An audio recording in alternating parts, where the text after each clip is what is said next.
الحمدللہ الحمدللہ الذی ہدانا الی الصراط المستقیم والصلاة والسلام علی من اختص بالخلق العظیم. قال اللہ تعالی الہام کی رمجم کہیں بخشش کی گھٹا ہے، الہام کی رمجم کہیں بخشش کی گھٹا ہے، یہ میرے دل کا نگر ہے یا مدینے کی فضا ہے. اور سانسوں میں مہکتی ہیں مناجات کی کلیاں، سانسوں میں مہکتی ہیں مناجات کی کلیاں، کلیوں کے کٹوروں پہ تیرا نام لکھا ہے. اور ایک بار تیرا نقش قدم چوم لیا تھا. ایک عاشق نے اس آسمان کو عشق کی نگاہ سے دیکھا تو اس کی منظر کشی بھی پھر اسی طرح سے کی ہے کہ تم آسمان کو دیکھتے ہو تو تمہیں یوں لگتا ہے کہ جیسے آسمان آگے سے جھکا ہوا ہے. پھر جتنا ہی تم آگے کیوں نہ چلے جاؤ اور پھر آسمان کی طرف دیکھو پھر بھی تمہیں یہی لگتا ہے کہ آسمان آگے سے جھکا ہوا ہے.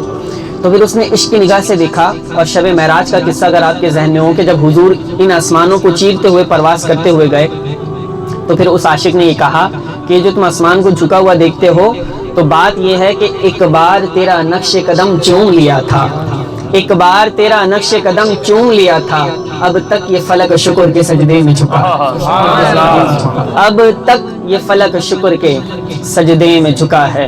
کہ یوں کر رہے ہیں مدحت سرکار ذوالمنن کہ کوثر سے دھو کر لائے ہوں تعریف کا متن، اور پہنا دیا ہو زبان کو ہنر کا پیرہن، سرمد کوہ طور کا غازہ گلاب کا، آغاز نعت یوں ہے رسالت مآب کا کہ پہلے نبی کے عشق کی دولت خدا سے لی، دولت ملی تو فکر کی جرت خدا سے لی، اور جرت ملی تو حسن عقیدت خدا سے لی، اور طرز بیاں کے واسطے نصرت خدا سے لی، اور جرت ملی خیال ملا قلم ملا یہ سب ملے تب نعت اذن رقم ملا، اور الفاظ دست بستہ میرے سامنے تھے سب، جانچا ہے میں نے خوب الفاظ کا نسب، تھرا رہا ہے پھر بھی قلم کیا لکھوں لقب کہ میں پیش آفتاب ہوں مثل چراغ شب، کہ کیسے بیاں ہو مرتبہ عالی وقار کا کہ لاؤں کہاں سے ڈھنگ میں پروردگار کا، کہ لاؤں کہاں سے ڈھنگ میں پروردگار کا. کیسے وہ انداز اور وہ طریقہ ہم اپنائیں کہ جس انداز اور جس طریقے سے رب اپنے محبوب کی شان بیان فرماتا ہے.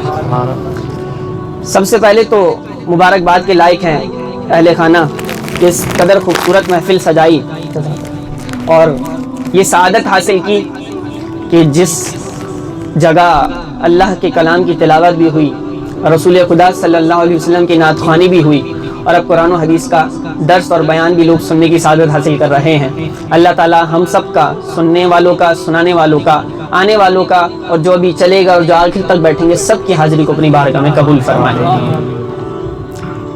یہ وہ مبارک ساعتیں، لمحے، برکتوں والے وقت ہوتے ہیں کہ حدیث مبارکہ میں آتا ہے کہ اس مجلس میں جو آ کر بیٹھتا ہے وہ اٹھتا بعد میں ہے، مفہوم حدیث اللہ اس کی بخشش کا اعلان پہلے کر دیتا ہے. جب بخشش کا اعلان ہوتا ہے تو فرشتہ کہتا ہے اے میرے اللہ، ادھر تو ایک شخص وہ بھی آیا تھا جو تیرے ذکر کے لیے نہیں آیا تھا، وہ تو اپنے دوست سے ملنا آیا تھا، وہ تو اپنے کسی کام سے آیا تھا. تو رب فرشتے کو خاموش کرا کر یہ کہتا ہے بات یہ ہے کہ میری رحمت میں کوئی کمی تھوڑی ہے، آیا تو میرے ذکر میں تھا نا، میں نے اسے بخش دیا. اتنی سعادت والی محفلیں ہوتی ہیں. علامہ ابن جوزی فرماتے ہیں کہ جس جگہ میرے نبی کے میلاد کا ذکر کر لیا جائے تو پورا سال اس جگہ پہ اللہ رحمتوں کا نزول فرماتا ہے اور اس گھر میں رہنے والوں کو آفات اور بلیات سے محفوظ فرما لیتا ہے. تو یہ اتنے مبارک ذکر کی محفلیں ہوتی ہیں. تو اس کو سجانے کا مقصد یہ ہوتا ہے کہ انسان برکتوں سے بہرہ مند ہو سکے. چند لمحوں اور چند ساعتوں اور چند منٹ کا آپ یوں سمجھے میرا اور آپ کا ساتھ ہے، اس میں کچھ قرآن و حدیث کی باتیں میں نے آپ کے سامنے گوش گزار کرنی ہے. انشاءاللہ کچھ مفید باتیں ہوں گی، آپ کو بھی فائدہ ہوگا. تو جتنے بھی لمحے آپ یہاں بیٹھے ہیں اپنے وجود، ظاہری وجود کے ساتھ اپنے قلوب و اذہان، اپنی توجہ اور اپنے پورے اٹینشن کے ساتھ یہاں پر بیٹھیں، تاکہ آپ جتنی دیر بھی بیٹھیں تو جب اٹھ کر یہاں سے جائیں تو یہ نہ ہو کہ اگر کوئی پوچھے کہ بیان کا عنوان کیا تھا تو وہ بھی نہ پتہ ہو. وہ رسمی محافل ہوا کرتی ہیں. آپ جب یہاں سے اٹھ کے جائیں تو خالی دامن نہ ہو بلکہ آپ کی زندگی میں کوئی انقلاب برپا ہو جائے، کوئی زندگی میں ایک تبدیلی واقع ہو. تو یہ ضروری ہے. تو خلاق کائنات نے قرآن مجید فرقان حمید میں جو ارشاد فرمایا نا وہ بڑا ہی خوبصورت فرمان ہے.